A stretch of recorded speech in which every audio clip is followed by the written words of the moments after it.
Olá, meus queridos, tudo bom com vocês? Hoje é Páscoa e essa data foi especialmente instituída por Deus para que a gente lembrasse. Lembrasse do quê? Da libertação. A pergunta mais importante: libertação do quê? Porque às vezes a gente coloca propósitos pessoais para o agir de Deus na nossa vida, né? Eu quero que Deus me liberte de um mal da saúde, eu quero que Deus me liberte de, do desemprego, de opressão, etc, etc. Mas o propósito de libertação da Páscoa, para a gente lembrar disso, é um pouco, bastante diferente. Envolve o propósito de Deus na nossa vida. Então é bom a gente entender isso para que a gente possa seguir mais leve, mais feliz no nosso caminho. Então vamos começar a lembrar a Páscoa?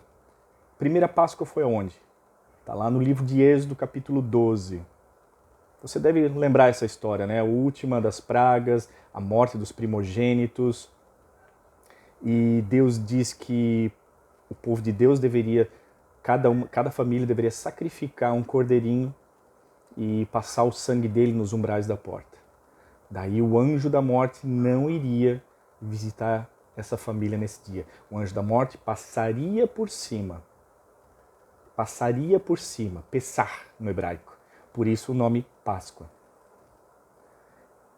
E o que aconteceu logo após essa fatídica noite? Houve a libertação do povo de Deus do cativeiro do Egito. Agora, uma pausa, depois a gente vai concatenar Antigo com o Novo Testamento.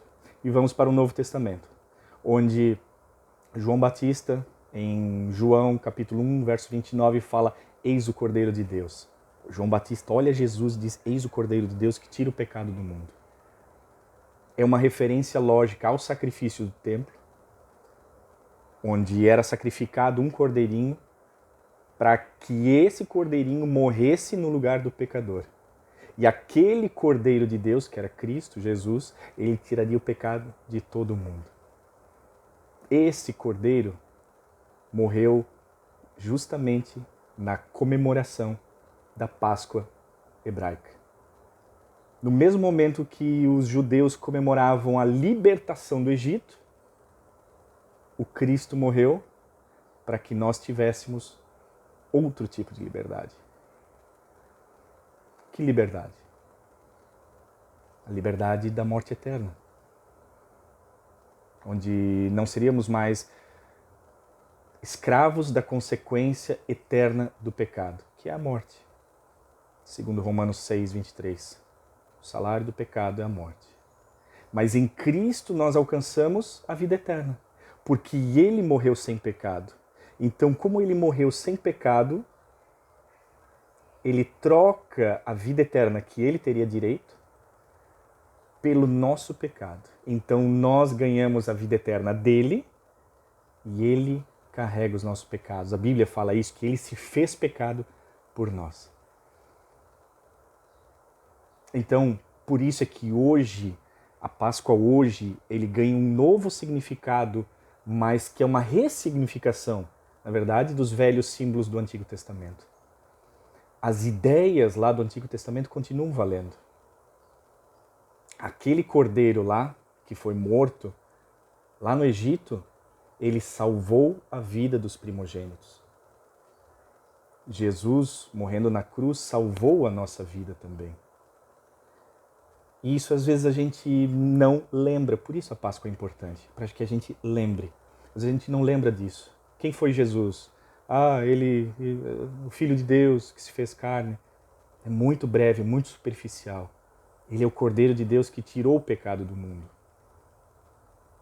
E isso aconteceu na Páscoa para que o povo continuasse lembrando e lembrando e lembrando. Continuasse aquela ideia do sacrifício do Cordeiro que salvou o primogênito. Se a gente for um pouco antes do Êxodo, em Gênesis, na história de Abraão sacrificando ou indo sacrificar o seu filho a pedido de Deus. Lembra dessa história? Aí Abraão e Isaac sobem a montanha, aí Abraão diz: Isaac, deita ali, ele amarra Isaac e tal. e ele ergue o cutelo para sacrificar Isaac, como era a ordem de Deus. E daí vem um anjo e diz, calma, não toques no garoto, olha ali nos arbustos, tem um cordeiro ali. Aquele cordeiro morreu no lugar de Isaac. Imaginem o quanto Isaac, se estivesse vivo hoje, entenderia a Páscoa. Ele lembraria, não, aquele cordeiro lá, ele me salvou. Ele morreu no meu lugar. Ele entenderia perfeitamente. É esse exercício de lembrança que eu e você temos que ter. Esse mesmo sentimento de salvação por um cordeiro que Isaac teve naquele momento, eu e você temos que ter. Porque um dia Jesus vai voltar e vai nos levar para Jerusalém. A nova Jerusalém. De ouro, promessas de não haver mais choro, promessas de rever os nossos amados que eu e provavelmente você também tem saudades. E a gente tem que estar com isso em mente, que é essa promessa que Ele tem para nós. É essa morte eterna que Ele quer nos livrar. Ele quer dar a vida eterna para a gente. E para isso, basta aceitar. Basta só dizer, sim, Jesus, eu quero. Eu entrego a minha vida para Ti. E o Senhor me dá a sua vida eterna. Vamos fazer isso? Hoje? E amanhã? E depois? E depois? E depois? Esse é um compromisso que você assume com o próprio Deus, com o próprio Cristo, tá? Entregue, seja de manhã cedo, seja à noite, seja quando você puder lembrar. Entregue sua vida a Deus. Diz, Deus, ela é minha, ela é tua. Eu tenho os meus erros, os meus defeitos, mas eu sei que tu aceita isso. Então, essa é a minha vida e Ele vai te dar a vida eterna. Ok? Fiquem com Deus, uma ótima Páscoa e lembrem-se bastante.